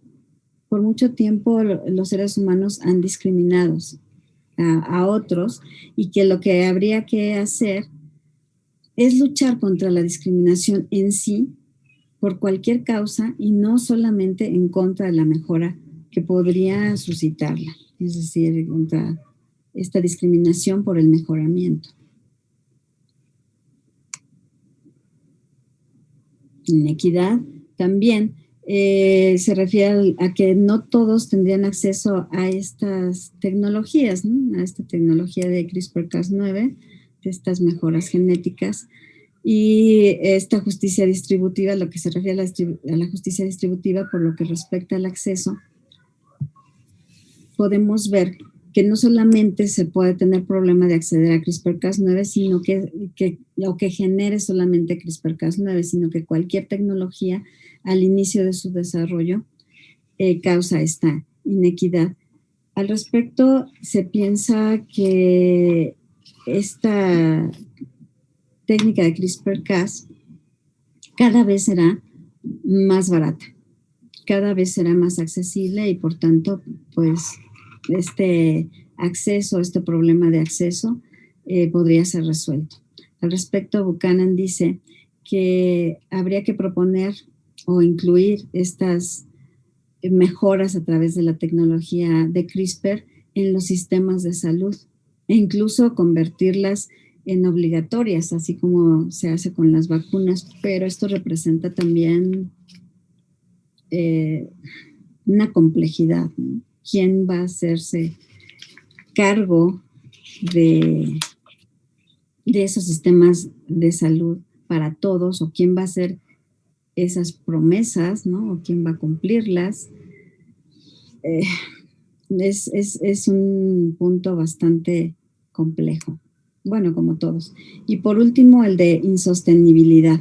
Implica costos económicos esta mejora o estas modificaciones genéticas personales que no pueden ser asumidos y que una vez que se alcanzan las mejoras que ya se quiere ir por más, ¿no? Todavía, y que esto puede generar costos que no podrían ser asumidos ni de manera personal, ni pensando, como Buchanan lo propone, de que el Estado se haga cargo de ellas, ¿no? Si cada vez se quiere más, se necesitan más insumos y no se podría cumplir con estas exigencias. Bueno, pues hasta aquí la presentación sobre CRISPR-Cas, los dilemas bioéticos que presenta su uso o posible uso. Y quisiera dar las gracias, bueno, pues a todos ustedes que me han escuchado y también a todos que han hecho posible, ¿no?, este descubrimiento que nos hace reflexionar sobre nuestro futuro, porque desde la bioética no será el Estado únicamente el que decida, o no será la comunidad científica quien decida sobre la aplicación de CRISPR-Cas, sino que tiene que ser toda la sociedad. Entonces, esta información tiene que ser conocida para que podamos decir y decidir qué es lo que se quiere hacer. Porque por otro lado, también se presentan dos polaridades o dos terrenos en los cuales vivimos actualmente. La cuestión de que si todo es natural, es bienvenido y es lo bueno, o que todas las cuestiones biotecnológicas representan un progreso y habría que aceptarlas. Entonces nos queda a partir de esto, de cuestionarnos si todos los progresos de la biotecnología son buenos y son aceptables. Habría que ver si todo lo que propone y lo que puede hacer la biotecnología debe de hacerse. Y la respuesta, como decía anteriormente, la tenemos todos, toda la sociedad. Bueno, con esto termino mi presentación. Voy a dejar de compartir la pantalla para pasar al espacio de preguntas y respuestas. Sí, muchas gracias. Bueno, si le parece, maestra, podríamos irlo haciendo por bloques de 3 preguntas, porque sí hay bastantes inquietudes de parte de la gente que está sintonizándonos. Sí, claro que sí. Bueno, Manuelito Castellanos comenta, esto me recuerda a una novela titulada Un Mundo Feliz, llevada a las pantallas. Se manipula genéticamente el nacimiento de los futuros ciudadanos y nacen para pertenecer a un estrato de la sociedad, una cuestión programable. Miriam Alquicira pregunta, ¿cuáles son los beneficios y daños de consumir alimentos genéticamente modificados? Y Marifer Ceballos pregunta, como se mencionaba en un artículo de la revista Nature, una vez abiertas las puertas de la edición genómica humana, tras lo sucedido por las gemelas editadas por He Jiankui, no existe una vuelta atrás. Sin embargo, y a pesar que se iba a hacer un congreso internacional con el fin de tratar de regular el uso de las CRISPR, con el fin de evitar recaídas, se supo que había un investigador ruso tratando de replicar el experimento de G en lo que era, si no mal recuerdo, la sordera en lugar de VIH. ¿Cree que la edición genómica mediante CRISPR sí deba ser completamente regulada o deberá ser o sería cortar una línea de grandes posibilidades? Sí, bien. Todas ellas son muy buenas preguntas, muy buenas aportaciones. En efecto, hace recordar toda esta temática al libro de Aldous Huxley, Un Mundo Feliz. Justamente un familiar de él, Julian Huxley, es el primero que utiliza el tema, la palabra de transhumanismo, que se refiere, como les decía, a este mejoramiento, este biomejoramiento a través de la tecnología, y que posee todas estas características que nos menciona nuestro participante. Efectivamente, despierta esta fantasía, ¿no? Esta ciencia ficción representada en este libro como una posibilidad. Justamente, eso es lo que genera este avance tecnológico, es decir, no solamente se queda en esa ciencia ficción, sino que abre el tomar estos temas con bastante seriedad, porque existe ya la posibilidad de llegar a estas manipulaciones de los seres humanos en la vía germinal. ¿Cuáles son? Esto sería con respecto a la primera pregunta. Y quien pregunta cuáles son los beneficios y daños de los organismos genéticamente modificados, aquí cabe mencionar que hay organismos genéticamente modificados que no son con CRISPR-Cas, que utilizan otras técnicas, es decir, toman genes de otras especies y los insertan en los organismos que se modifican genéticamente. Aquí la cuestión que se ha pensado es que a pesar de que se ha hecho, los resultados siguen siendo desconocidos. Desconocidos para el organismo que se modifica y para el ambiente que se modifica. Ahorita llevamos cierto tiempo de vivir con organismos genéticamente modificados, pero no sabemos si mañana, dentro de 5 años, se van a presentar modificaciones que no se habían considerado. Esto por un lado, los organismos genéticamente modificados, pero los organismos que se modifican a través de la técnica de CRISPR-Cas9 no llevan genes externos. Esta es una discusión que actualmente existe. La Unión Europea les da el mismo tratamiento a los organismos genéticamente modificados que a los organismos que están modificados con CRISPR. ¿Por qué? Porque la modificación que surge en estos organismos está dentro de su misma información. Solamente llegan a modificar esa información que ya tienen. No les meten ninguna otra información externa. Esta es la postura que tienen los investigadores que aplican esta técnica y estas mejoras frente a la legislación europea, que actualmente no les da el mismo tratamiento, como había dicho, y no permite pues la consecución de estas modificaciones. Entonces, en cuanto a los beneficios, pues bueno, sí podríamos tener, como comentaba en la presentación, pues esta recuperación de características de los alimentos que dañaran también menos al ambiente. Y yo pensaría que habría que considerar las posibles consecuencias que ya hubiesen tenido anteriormente estos organismos. Es decir, si estamos recuperando características que ya tenían estos organismos anteriormente, podríamos pensar que esos efectos en el ambiente podrían ser exactamente los mismos, que sí hacen diferencia desde mi punto de vista con los organismos genéticamente modificados. Bueno, esta es la respuesta en referencia a la segunda pregunta, y la tercera creo que se refiere a las gemelas, ¿no? A las gemelas Lulu y Nana, que modificó a nivel embrionario el doctor He Jiankui, el doctor chino que también comentaba en la presentación, y que decía que toda vez que se ha iniciado no hay retorno, algo así, ¿no? Decía el comentario.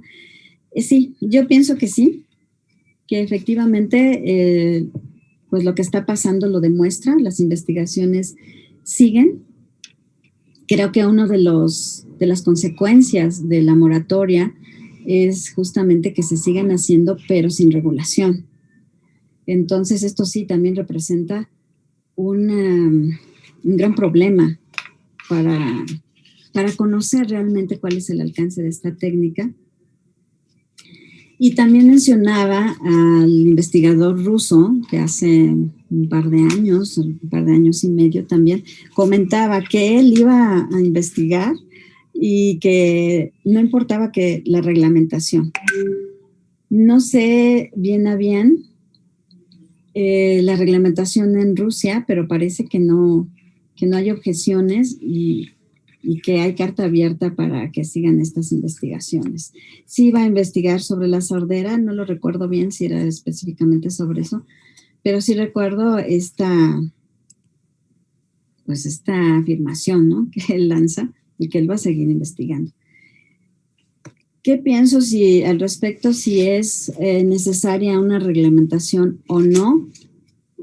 Mi postura es que sí, tiene que haber una reglamentación justamente para saber cuáles son los alcances, como decía al final de la presentación, cuáles son los alcances, hasta dónde se puede llegar, cómo se puede llegar, pero pensar, toda vez que se pueda lograr eso, si queremos hacerlo, ¿no? Como especie humana, si queremos ser modificados o no, y hasta dónde queremos ser modificados. Esto se dice fácil, pero en el Inter en estas regulaciones, por supuesto que el aspecto ético debe de estar presente. Esta sería mi respuesta. Gracias. Tenemos otras preguntas.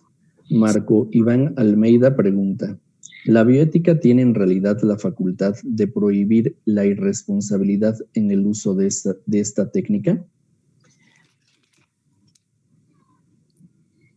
Sí, la bioética. J. Roberto Romero dice, tengo dos preguntas.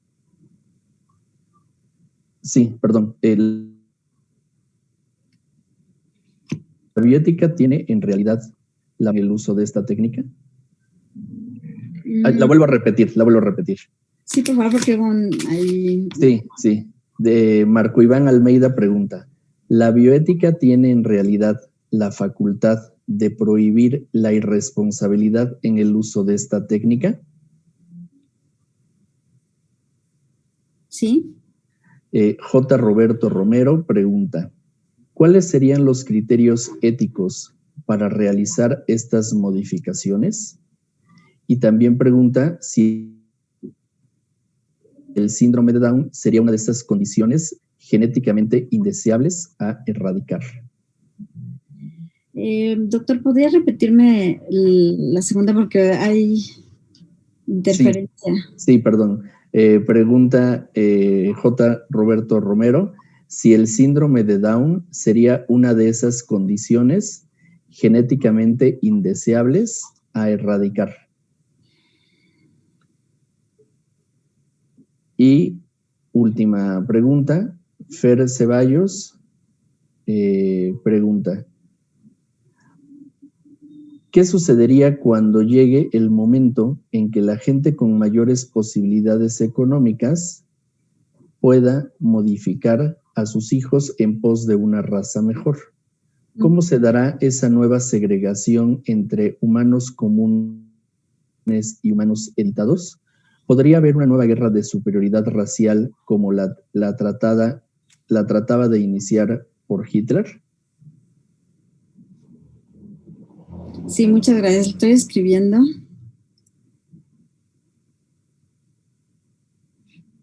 Bien. Contestando a la pregunta, muy buena pregunta de Marco. Si la bioética tiene la facultad de prohibir el uso de aplicación de esta técnica genética, no. La respuesta es que no. Pero sí, la bioética nos acerca a estas reflexiones para poder saber lo que queremos y cómo queremos, hacia dónde van estas decisiones. La bioética no puede establecer las reglamentaciones, pero sí puede observar esas reglamentaciones y el curso de las reglamentaciones, de las investigaciones, de la apuesta de la investigación básica, ¿no?, en la práctica clínica y presentar las diferentes posturas para la reflexión. Definitivamente la bioética no es ningún órgano regulatorio, pero sí nos posibilita a pensar en las consecuencias de las prácticas que se pueden hacer con esta técnica. Esa sería mi respuesta para Marco. Y con respecto a lo que dice la pregunta de Roberto, ¿cuáles serían? Bueno, no, más bien es sobre el síndrome de Down, que si se podría erradicar. Y me parece, si pudiera repetirlo, doctor, porque me parece que iba a algo más, no solamente si es erradicarlo, sino iba a algo más en esa pregunta. Sí, claro. Lo que pregunta Roberto Romero es, ¿el síndrome de Down sería una de esas condiciones genéticamente indeseables a erradicar? Ay, qué pregunta. Condiciones a erradicar, indeseables. Es que, bueno, aquí se abre también algo muy complejo porque habría que preguntarse indeseables para quién y si realmente esta diferencia de estas condiciones de vida son indeseables. Hay grupos de personas que viven con ciertas diferencias o ciertas capacidades diferentes, como los grupos de sordos, ¿no? Que no quieren ser modificados, no quieren modificar su forma de vida porque es una forma en que ellos viven. No sé si esto podría aplicarse también a las personas con síndrome de Down, que pues es una forma más de vida. No sé si será indeseable, ¿no? Y para quién sería indeseable. Esto creo que podría unirlo con la pregunta de Fer Ceballos, me parece, ¿no? Que pensar en erradicar el síndrome de Down nos podría llevar al terreno de la eugenesia, ¿no? Bueno, podemos erradicar el síndrome de Down desde antes que nazcan para que solo nazcan los que no lo tengan. Eso es una práctica de eugenesia. Y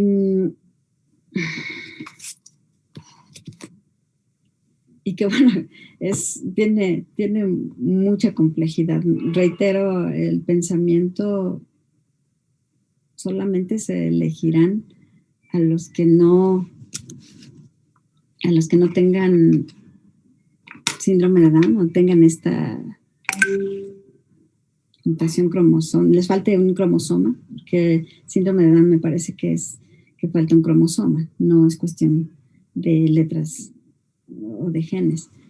Entonces, pero sí podría aplicarse esta pregunta, ¿no? Bueno, ¿es una forma más de vida o no? ¿Pueden vivir en este mundo con toda la variabilidad que existe en la naturaleza humana? Porque todos somos diferentes, ¿o no? Y volviendo a lo de la pregunta de Fer Ceballos, que si llegará un momento, ¿no?, en que las personas que tengan mayores posibilidades sean los que puedan llegar a la mejora, me hace pensar, primero, que es una gran pregunta, y en una película de Elysium, no sé si la conocen, pero bueno, muestra justamente esta diferencia de forma de vida de las personas que tienen todos los recursos, incluso están fuera de la Tierra, tienen todos los recursos para, si se enferman, está ahí toda la herramienta, toda a disposición de ellos para que sean recuperados rápidamente y llevan una vida cómoda. Sin embargo, aquí está en la Tierra, pues la lucha por obtener esas herramientas, esos elementos que no se poseen para un derecho fundamental como es la salud, que se podría llegar a dar una raza mejorada, pues existe esa inquietud. Existe esa inquietud de que pudiera darse esa raza mejorada.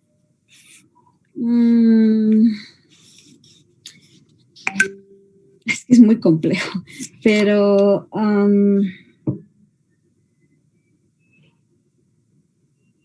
creo que dependerá mucho de nuestra decisión en estos momentos. Quizá puedan faltar muchos años para que las expectativas se logren, pero justo porque falta tiempo, nos da la oportunidad de pensar en todas estas preguntas y la complejidad que lleva. Esa sería mi respuesta. Gracias. A lo largo del chat hay diversas inquietudes sobre bibliografía, que si puede recomendar alguna bibliografía básica sobre estos temas y su contacto para hacerle algunas preguntas de manera personal. Y Vero Guidobono, dice, El hombre ha dado muchas muestras a lo largo de la historia de su capacidad de discriminación y de destrucción de la propia especie, y esas características estarán también presentes en quienes crean seres humanos genéticamente modificados. Tienen el poder y los medios. ¿Y quién determinará la mejor genética para reproducirla? No imagino un mundo así. Delmi Shi pregunta, en su opinión, ¿dichas mejoras podrían generar nuevas enfermedades o virus? Y Luis Morales comenta, ¿estas tecnologías hasta qué punto podrían ser accesibles para todos los estratos sociales? Gracias, muchas gracias, doctor, por las preguntas. El hombre ha dado... Sí, este escenario que te planteas justamente, Diego, es el que habría que considerar para tomar decisiones. O sea, ¿no imaginas un mundo así? Bueno, habría que trabajar, entonces habría que reflexionar y poner en juego nuestro pensamiento para que este mundo no sea así. Lo ligo de alguna manera, lo asocio con, bueno, se me fue la idea, pero imaginar un mundo de esta manera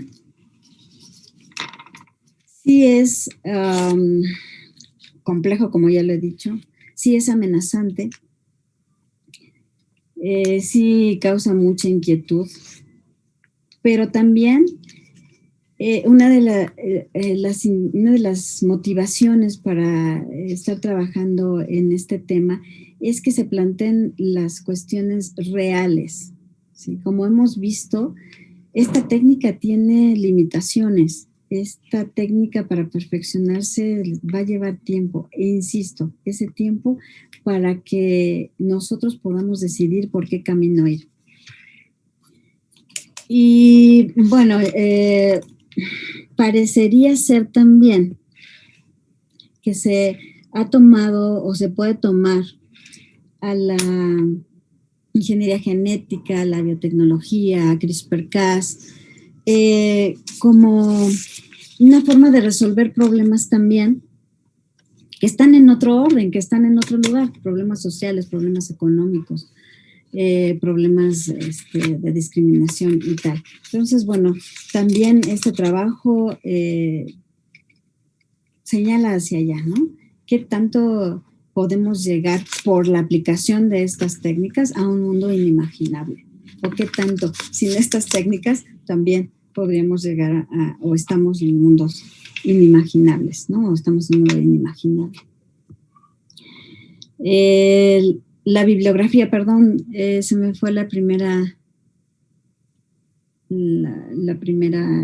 pregunta que me decía sobre la bibliografía. Sí, por supuesto que sí hay bibliografía y si les parece, se la podría hacer llegar al doctor Alonso para que se publicara en el Facebook y ustedes la tuvieran a la mano para poder revisarla, así como mis datos de contacto. Y la última, que a ver si escribí bien, doctor, ¿hay mejoras, si puede provocar mejoras o virus? Sí, sí podrían generar nuevas enfermedades o virus. Sí. Es justamente lo que se teme, ¿no? Lo que no se sabe. ¿Qué va a pasar con estas modificaciones? ¿Pueden generar otras enfermedades, no? Si erradicamos el VIH, por ejemplo, podrían surgir otras enfermedades por las modificaciones que no sabemos qué modificaciones se puedan hacer a lo largo de toda la cadena genética. Sí, es una de los temores, o que se puedan generar otros virus. Sí, yo también pensaría que sí podría ser una posibilidad, toda vez que se modifica el ecosistema, ¿no? Sí, la respuesta es que sí lo creo. Bueno, a lo mejor la última ronda de preguntas por la hora. Marifer Ceballos comenta, aunque en realidad el problema con la edición del Dr. He fue el hacerlo a espaldas de su universidad y sin dar a entender completamente a los padres las consecuencias del estudio. ¿Sería entonces más un problema de ética profesional? Luego, Pau RC dice, para mí, este tipo de tecnologías abre una brecha más amplia para la desigualdad, la vulnerabilidad y una grandiosa oportunidad a la bioética de desarrollo. Todo un reto. Elo Tau comenta, en la agricultura se decía que el uso de organismos genéticamente modificados podía erradicar el hambre en el mundo y estamos lejos de que eso suceda. ¿Podría pasar algo así con el uso de esta tecnología en seres humanos y las expectativas que crea? Sí, muchas gracias, doctor. Bueno, lo que pasó con el doctor G en China efectivamente no dio aviso a la institución. No se sabe qué habló con los padres, realmente no hay un consentimiento informado, firmado, expuesto, publicado, no lo hay. George Church, que ya veíamos que también es un experto, ¿no?, en este terreno, comentaba que el error de He Jiankui fue que dejó correr el embarazo, ¿no? Que no destruyó los embriones como está autorizado hasta el momento, ¿no? Solamente se puede hacer experimentación en embriones humanos hasta los 14 días. Entonces, él opinaba que el error de este investigador había sido no haber destruido en el día 14 estos embriones y haber implantado en el útero del materno a las gemelas para que llegaran al nacimiento. Entonces, eso científicamente es lo que comenta este experto. Sí debió de haber avisado al instituto, a la comunidad, pero me parece que una motivación que tuvo el doctor justamente es que no pudiera llegar a concluir ese experimento hasta el nivel del nacimiento. Si lo ha publicado, muy probablemente hubiera dicho lo mismo que George Church, no, esto no es posible y tendrán que ser destruidos los embriones al día 14. Que es un reto para la bioética, sí, ¿no? Y no solo un reto, qué maravilla que exista la bioética que nos permite estar en este terreno reflexionando sobre estas posibilidades en aplicación de CRISPR-Cas9 antes de que todos estemos crisperizados o los futuros puedan estar crisperizados. El uso de organismos no modificados fue una promesa, sí, pero no se llevó a cabo justamente por las regulaciones y todos los aspectos pues éticos y que hemos estado mencionando de cuáles serían las consecuencias de estos organismos genéticamente modificados, lo cual desde mi punto de vista y por la explicación que daba ya anteriormente a algunas de sus preguntas, hace diferencia con la modificación de CRISPR. Entonces yo pensaría que sí habría un mejoramiento humano importante con esta técnica toda vez que se perfeccione, eso sí también es muy claro, toda vez que sea segura y eficaz, esté perfeccionada, sí podría ayudar a las enfermedades, al tratamiento de las enfermedades, quizá el mejoramiento, si es que así se va decidiendo. Pero eso no garantiza que estemos en el mundo feliz, retornando a la primera pregunta, ¿no? Eso no garantiza un mundo feliz. Recordemos que no solamente las modificaciones genéticas pensar que solamente las modificaciones genéticas darán el resultado de una vida óptima es pensar en un determinismo genético. Hay otras cuestiones ambientales, epigenéticas, personales, que influyen en el desarrollo de todos los seres humanos. Entonces, sí, en cuanto a salud podría ser, pero en cuanto a que sea un escenario ideal, creo que hay muchos otros factores que intervienen para eso, o podrían intervenir. Creo que esa era la tercera pregunta, doctor. Sí, pues bueno, a nombre del Programa Universitario de Bioética queremos agradecer a cada una y una de las personas que nos están acompañando en la transmisión de este programa. Queremos seguirlos invitando y seguirlas invitando a las próximas sesiones, invitarlos a que consulten la página del Programa Universitario de Bioética, donde aparecerán los nuevos libros que próximamente estarán a la venta y que podrán encontrar, así también como las redes sociales del PUB. Y bueno, agradecer a la maestra Marta Mora por esta sesión sobre CRISPR-Cas9, que fue uno de los temas que desde el año pasado estuvieron pidiendo en esta cátedra. Y bueno, invitamos a que nos sigan sintonizando y deseamos, a nombre del Programa Universitario de Bioética, que cada una y uno de ustedes, al igual que sus familias, se encuentren bien de salud. Muchas gracias, maestra Mora. Muchas gracias a Francisco Hernández y David Cifuentes, que están detrás de esta transmisión y hacen que sea posible llegar hasta sus hogares. Buenas tardes.